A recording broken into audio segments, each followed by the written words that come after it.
Hello everyone, welcome to the course Theory of Machine. Myself Ashish Umarkar, and today we are learning about practical number 1 and 2, that is measurement of ratio of time of cutting stroke to return stroke. In this particular practical, you have to focus on major dimension of different lengths of given shaper machine and sketching it and labelling of sketch. So ये practical के अंदर आपको shaper machine का function समझना है, उसका mechanism समझना है, उसके इम्पोर्टेंट पार्ट्स को समझना है। Okay, so this is a picture of shaper machine. यहाँ पर आपको शेपर मशीन के अंदर दिख रहा है। शेपर मशीन बेसिकली जो है किसी पार्ट को शेप करने के लिए उसको यूज किया जाता है। आप लोगों ने नट देखा हुआ है, तो नट का जो शेप है वो शेपर मशीन के ऊपर बन सकता है। कीवे होता है वो शेपर मशीन के ऊपर बन सकता है, या फिर किसी प्रकार का शेप आपको देना है, प्लेन शेप देना है, तो आप लोग शेपर मशीन के ऊपर बना सकते हो। इसके जो इम्पोर्टेंट पार्ट है उसमें ये आता है सबसे इम्पोर्टेंट, ये जो है वो टूल पोस्ट दिख रहा है। टूल पोस्ट या टूल हेड इसको बोला गया है, और यहाँ पर ये टूल होल्ड करने के लिए अरेंजमेंट है। दिस इज एक टेबल, और टेबल के ऊपर वाइस रहेगा। वाइस जो है जिसमें हम लोग वर्कपीस को पकड़ते हैं, जो मटेरियल को हमको मशीन करना है वो वाइस के ऊपर होल्ड रहेगा। और ये ड्राइविंग पुली है। उसके बाद क्रॉस फीड यानी ये टेबल जो है, ये टेबल हॉरिजॉन्टली मूवमेंट लेता है, तो इसको हम लोग क्रॉस फीड बोलेंगे। तो उसके लिए अरेंजमेंट दिया हुआ है। और एलिवेशन स्क्रू यानी टेबल का हाइट आप लोग ऊपर नीचे कर सकते हो। और इसमें ये जो यहाँ से लेके यहाँ तक ये पूरा लेंथ दिख रहा है आपको, दिस इज अ रैम। हम लोग देखेंगे ये कैसे काम करता है आगे वीडियो में। तो आपको फिलहाल के लिए मशीन समझना है। मशीन का काम है मटेरियल रिमूव करना। मटेरियल रिमूव करता है चिप्स के फॉर्मेट में, और ये जो मटेरियल रिमूव करेगा उससे जो आपका आउटपुट निकलेगा, दैट इज मशीन्ड वर्क। जो वर्क था, जो वर्कपीस था, उसका मशीनिंग हुआ है, वो रहेगा अपना आउटपुट। और इनपुट रहेगा इसका इलेक्ट्रिकल एनर्जी। ओके,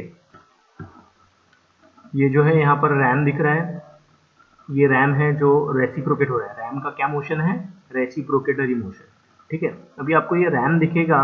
ये रैम जो है ना, यहाँ पर ये ब्लैक कलर का आपको जो दिख रहा है, ये स्लॉटेड लीवर है। क्या है? Slotted lever. तो ये स्लॉटेड लीवर के साथ अटैच है। कौन? रैम।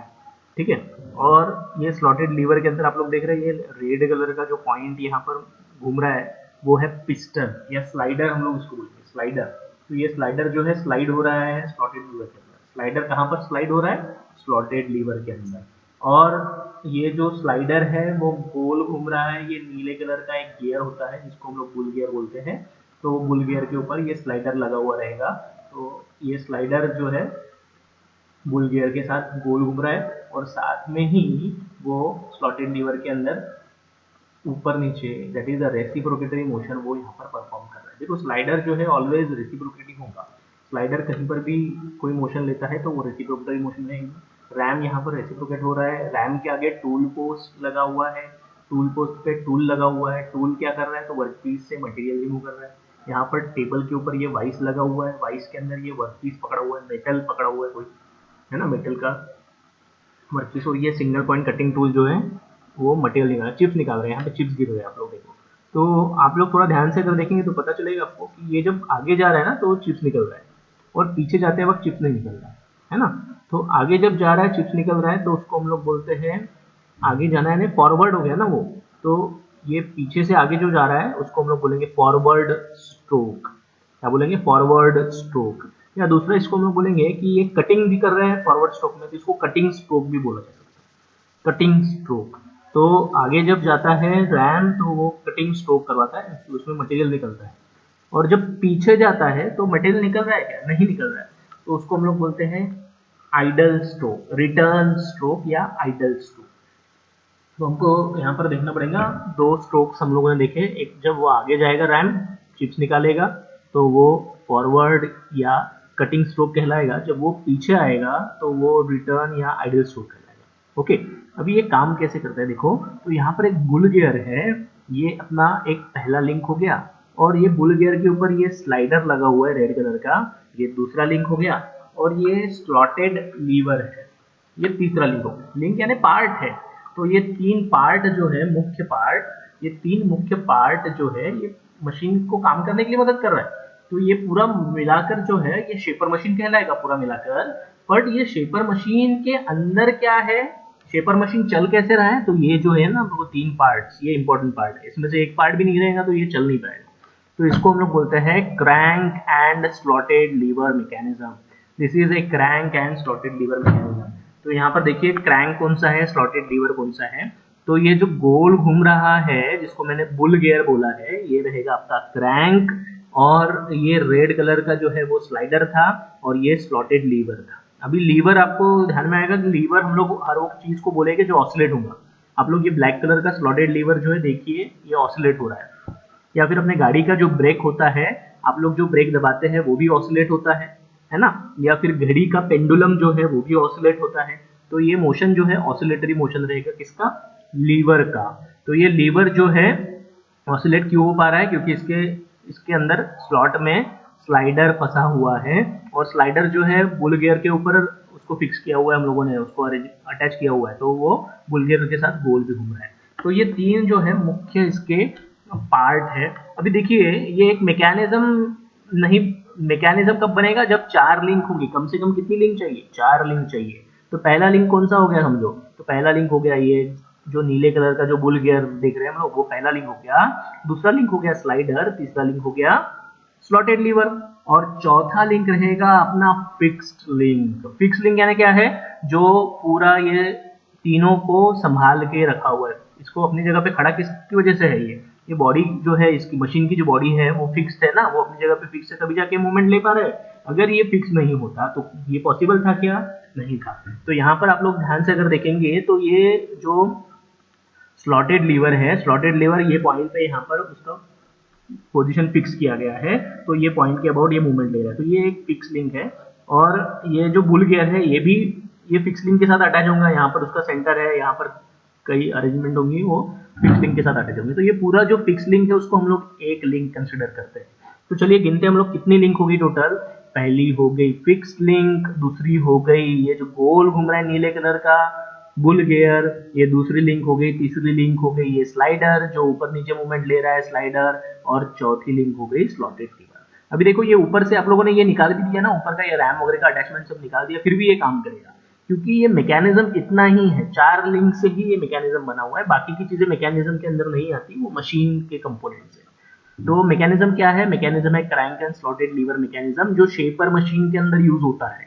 शेपर मशीन एक मशीन है जो अपने वर्कशॉप में अवेलेबल है, वो हम लोग देखेंगे आगे उसका वीडियो। तो यहाँ पर आपको ध्यान में रखना है कि एक राउंड जो है बुल गियर रहेगा, तो ये बुल गियर का काम क्या है, 360 डिग्री गोल घूमना, 360 डिग्री गोल घूमना।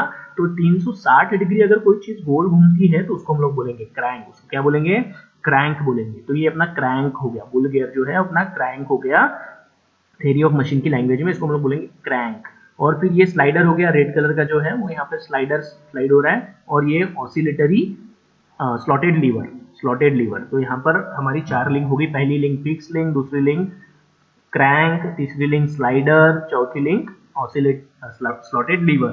तो ये पहली लिंक जो है फिक्स लिंक, तो अपनी जगह पर फिक्स्ड है, तो ये लिंक और ये जो बुल गियर है ये गोल घूम रहा है, तो ये दोनों के बीच में पेयर कौन सा बनेगा, पेयर यानी क्या होता है, पेयर यानी दो लिंक जब जुड़ जाती है तो उसको हम लोग पेयर बोलते हैं।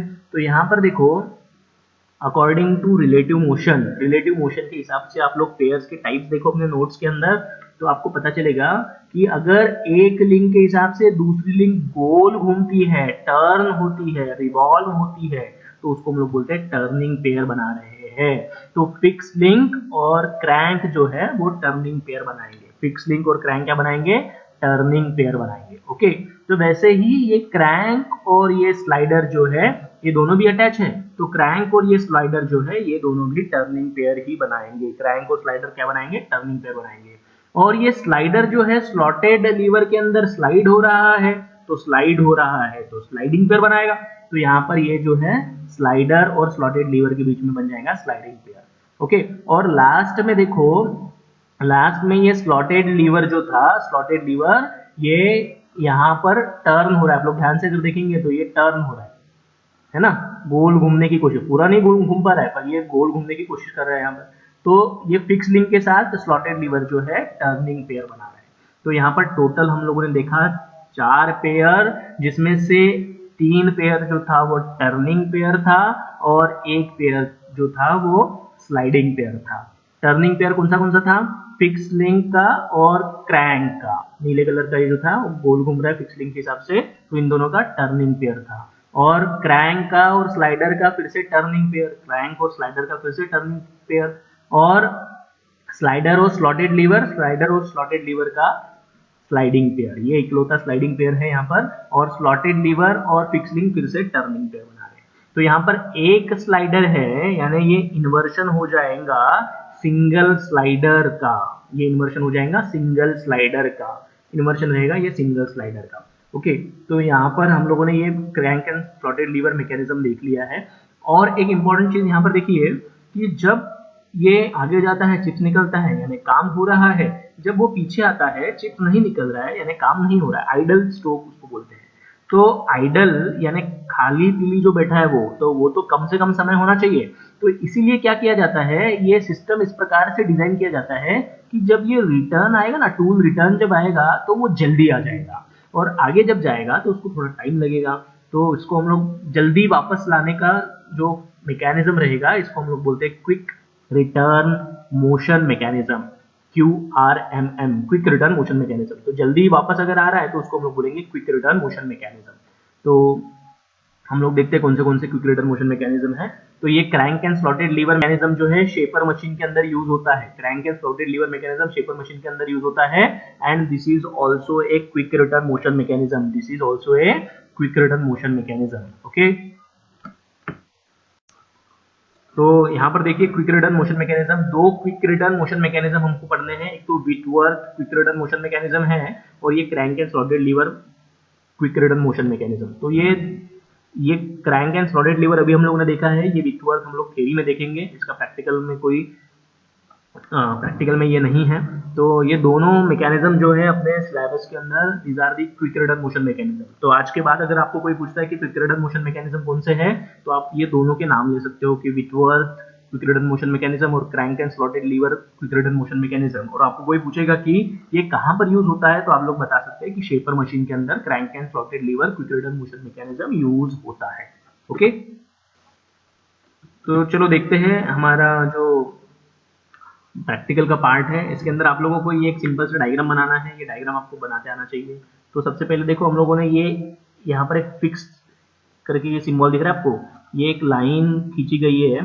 मैं बताता हूँ ये डायग्राम कैसे निकालना है। सबसे पहले क्या करना है, आपको ये C पॉइंट लेना है और फिर थोड़े डिस्टेंस पे ये A पॉइंट लेना है, दोनों को ज्वाइन कर देना है स्ट्रेट लाइन से और उसको ऐसा डिनोट करना है, इसको हम लोग बोलेंगे फिक्स्ड।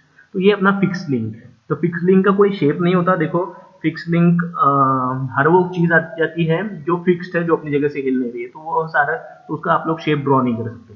और ये स्लॉटेड लीवर था अपना, this is the slotted lever. Slotted lever कहाँ पर अटैच था, वो नीचे साइड में यहाँ पर अटैच था, ठीक है ना। ये पॉइंट के अबाउट वो ऑसिलेट हो रहा था। कैसा ऑसिलेट हो रहा था, कभी वो पीछे जा रहा था, कभी वो आगे जा रहा था।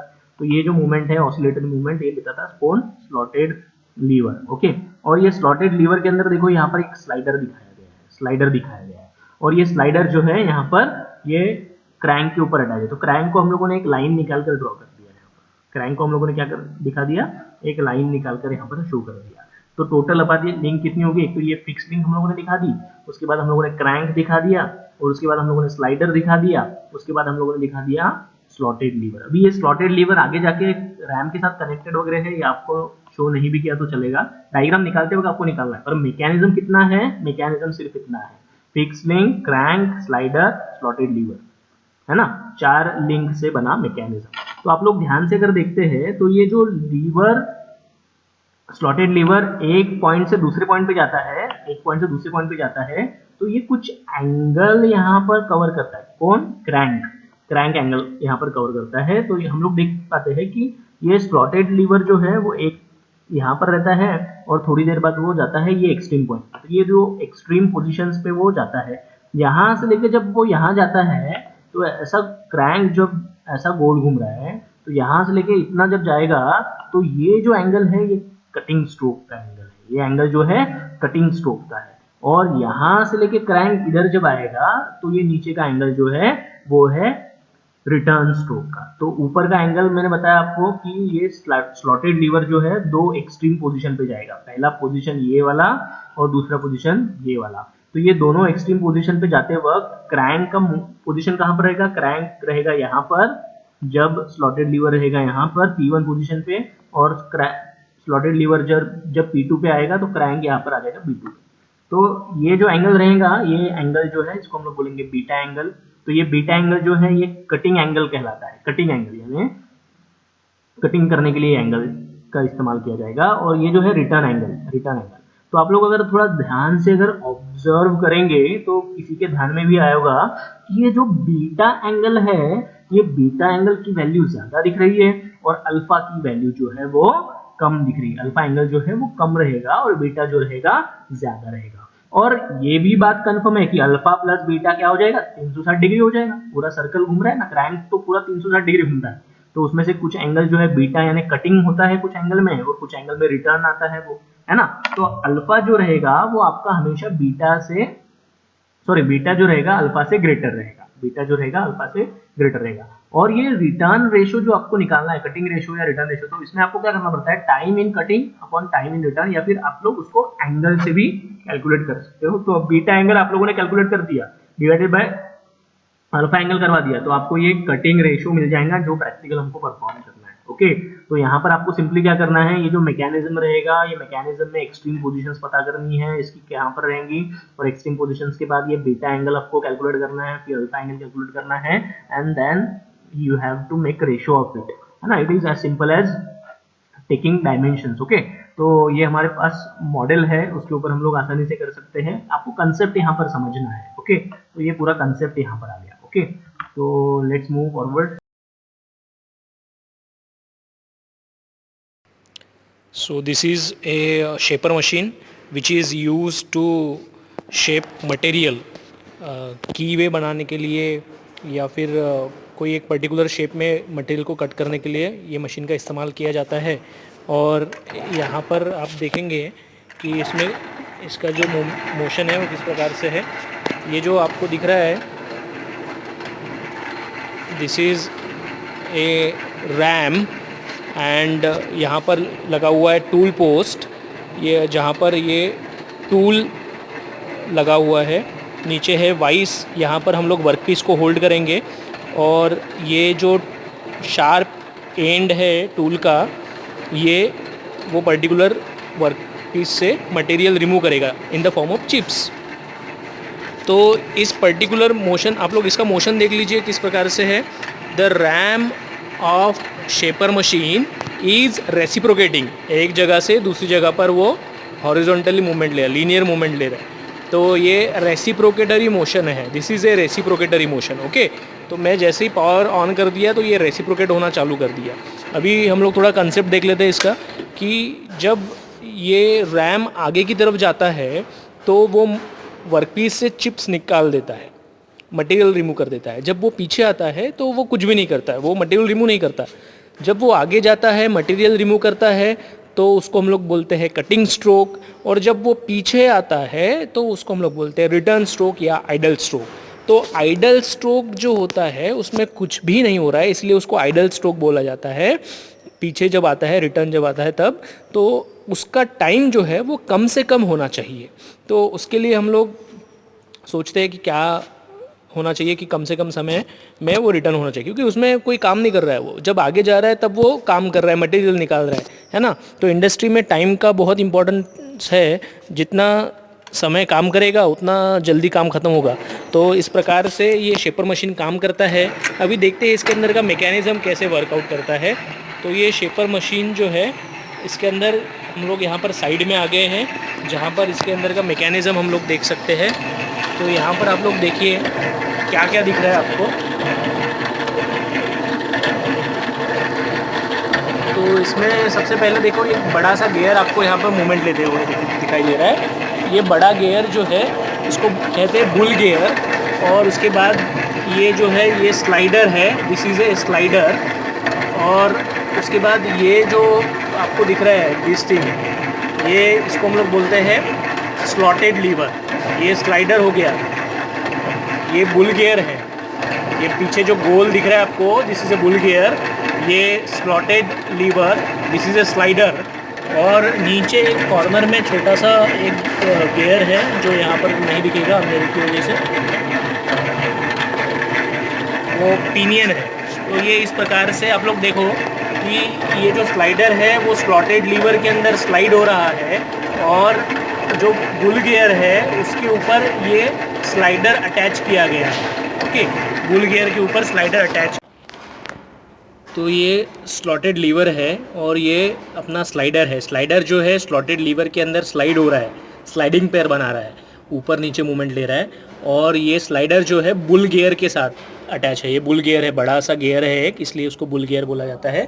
उसके साथ ये अटैच है, वो दोनों टर्निंग पैर बना रहे हैं। ओके, और ये जो स्लॉटेड लीवर है नीचे एक पॉइंट पे वो फिक्स है, नीचे एक पर्टिकुलर पॉइंट पे वो फिक्स्ड है, और ऊपर वो जुड़ा हुआ है रैम के साथ, ऊपर जुड़ा हुआ है रैम के साथ। तो रैम जो अपना रेसिप्रोकेट हो रहा है वो स्लॉटेड लीवर की वजह से हो रहा है। रैम स्लॉटेड लीवर की वजह से रेसिप्रोकेट हो रहा है।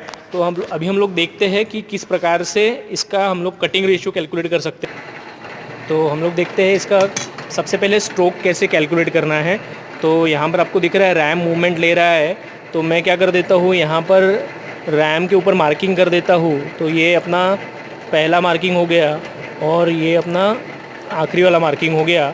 और हम लोग क्या करेंगे, स्केल लेकर ये डिस्टेंस गिन लेंगे, स्केल लेकर ये डिस्टेंस मेजर कर लेंगे। ओके, ये डिस्टेंस मेजर करने के बाद आपको टाइम कैलकुलेट करना है।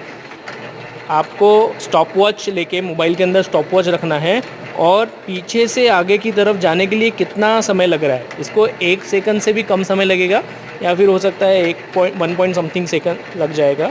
तो आपको वो कैलकुलेट करना है कि आगे जाने के लिए उसको कितना समय लग रहा है, तो वो समय कैलकुलेट करना है। वैसे ही पीछे आने के लिए उसको कितना समय लग रहा है। आप लोग अगर ध्यान से देखेंगे तो आपको पता चलेगा कि उसका आगे आने का समय जो है वो थोड़ा ज़्यादा है, और पीछे जल्दी चला जाता है। तो ये क्विक रिटर्न हम लोग इसको बोलते हैं, क्विक रिटर्न, जल्दी वापस आना, है ना। तो हम लोगों ने एक बार स्ट्रोक गिन लिया, उसके बाद हम लोगों को गिनना है कि टाइम फॉर कटिंग स्ट्रोक, यानी जब वो आगे जाता है, फॉरवर्ड जब जाता है, तो टाइम फॉर कटिंग स्ट्रोक हम लोग पहले गिन लेंगे, और फिर आप लोगों को गिनना है time for return stroke. Time for return stroke आप लोग गिनेंगे। ओके, तो इस प्रकार से दोनों टाइम आपको कैलकुलेट करना है। आप लोग दोनों टाइम के 5-5 रीडिंग लेंगे, ताकि हमको एग्जैक्ट, हम लोग पहली बार में एग्जैक्ट रीडिंग ले लेंगे ऐसा थोड़ा सा कम पॉसिबिलिटी है।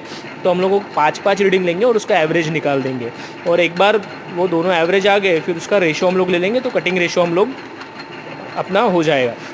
उसके बाद देखो हम लोग जो है स्ट्रोक लेंथ चेंज कर देते हैं। तो स्ट्रोक लेंथ चेंज करने के लिए आपको सिंपली क्या करना है, यहाँ पर ये लीवर अप्लाई करके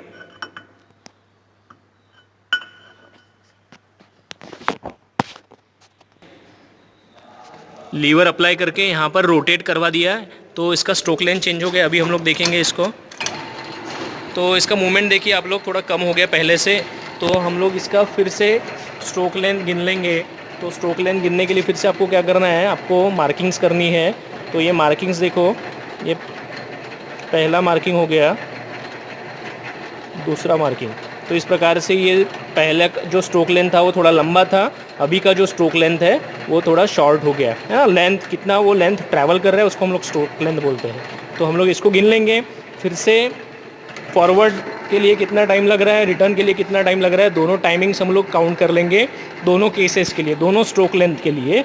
और फिर हम लोग फाइनली अपना कटिंग रेशियो कैलकुलेट करेंगे। Okay, so this is A shaper machine and how it works.